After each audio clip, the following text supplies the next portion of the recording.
Heading to the polls today to vote in a presidential election that is expected to usher in President Vladimir Putin's fourth term. Close to 109 million registered voters will have the right to cast their ballots in close to 100,000 voting stations across the 85 regions and republics of the Russian Federation. Russian citizens will also be able to cast their ballots in 145 countries.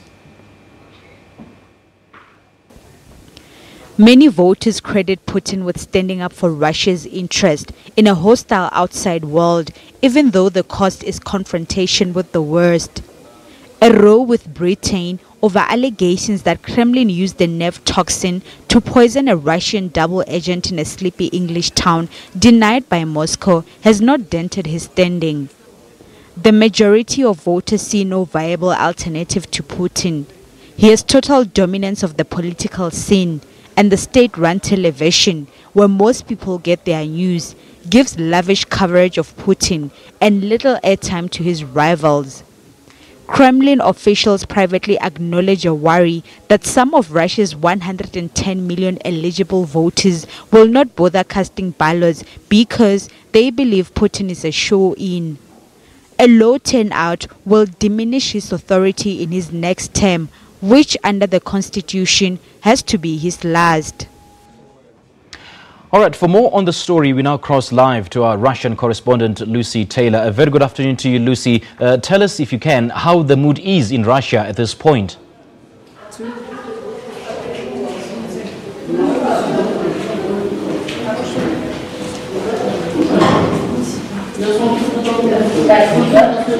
Lucy, please confirm if you could hear me.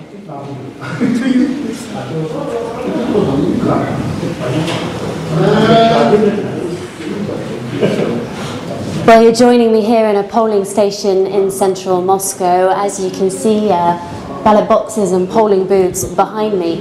This is slightly quieter than it's been earlier in the day, but fairly typical. Seems to be a fairly efficient process, in and out, not the long queues or hours-long waits that we might find on election day in some African countries or in other parts of the world. But this is a country, remember, with 11 time zones and with 110 million registered voters. So this is a big operation, and some of those districts in the far east of the country are already near the end of their election day. So we might even get some results from some of those districts within the next few hours or slightly later into this afternoon. Here in Moscow, we're exactly halfway through the day. There have been 6 hours of voting earlier this morning and another 6 hours still to go, 12 hours of voting in total. We're told from the authorities so far that everything is going smoothly, orderly and to plan. And of course, we might be getting results later. The official result will come tomorrow, but we know pretty much what that result will be. It's almost a foregone conclusion that this election will return President Vladimir Putin to power for his fourth term as president. That's partly because his main challenger, the most vocal critic of Vladimir Putin, a man called Alexei Navalny, has been barred from standing. He was told last year that because of a previous criminal conviction, he wouldn't be allowed to stand as a candidate in this election. He says that that criminal conviction was politically motivated, was effectively cooked up to stop him from standing.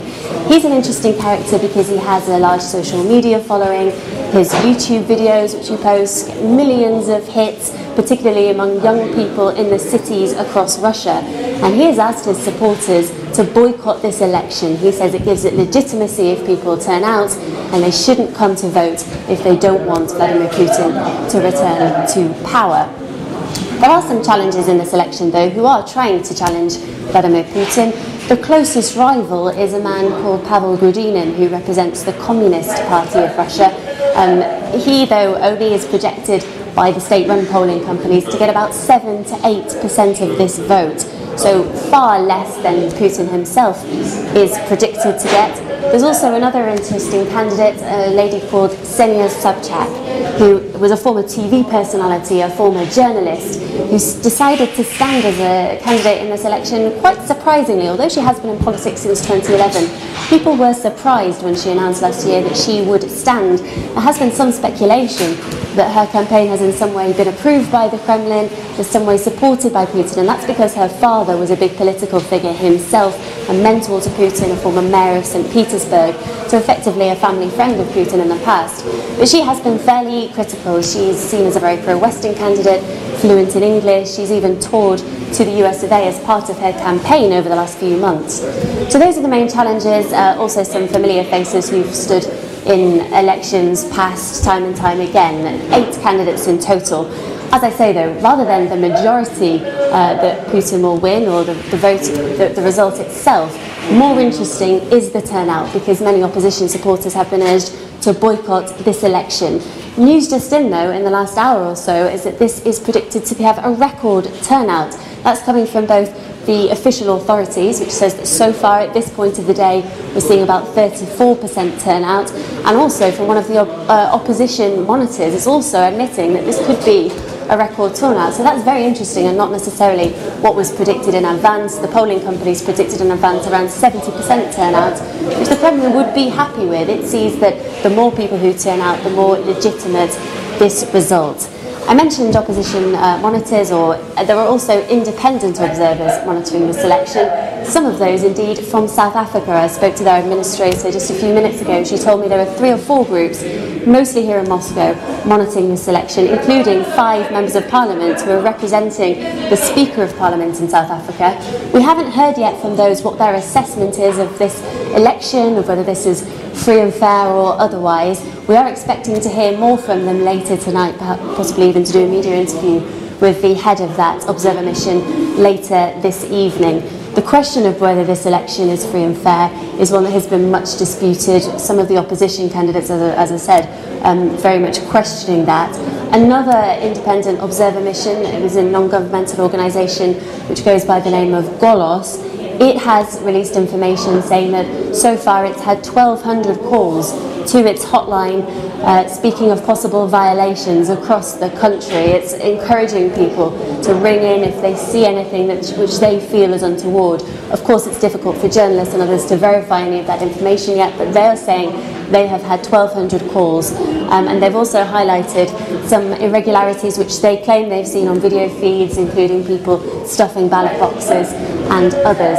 Of course, the Kremlin and the Central Election Committee here would say that this election is absolutely free and fair, although it has to be said that Vladimir Putin himself has something of an advantage over his rivals, not just because of his longevity as the incumbent, but also because of how much the state is embedded in the infrastructure here, including in the media, many state-run channels, giving him very favourable coverage over the last few weeks.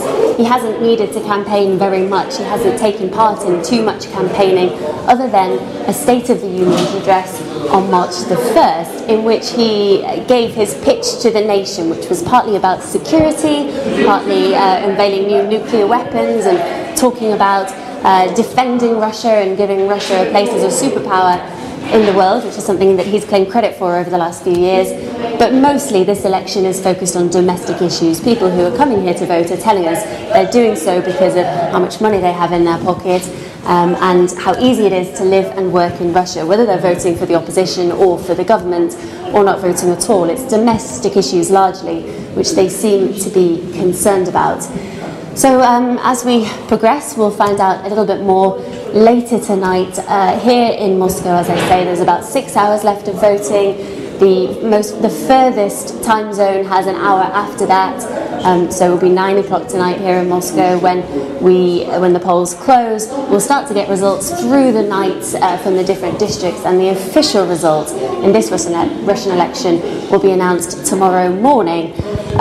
But as I say, it's almost a foregone conclusion, and the next question will be exactly how much things change in the next 6 years of Vladimir Putin in power. All right, Lucy, thank you so much for our update. That was Russian correspondent Lucy Taylor taking us through the Russian elections, as about 110 million registered Russian voters head to the polls in an election that is expected to usher in Vladimir Putin's fourth term in office. All right, let's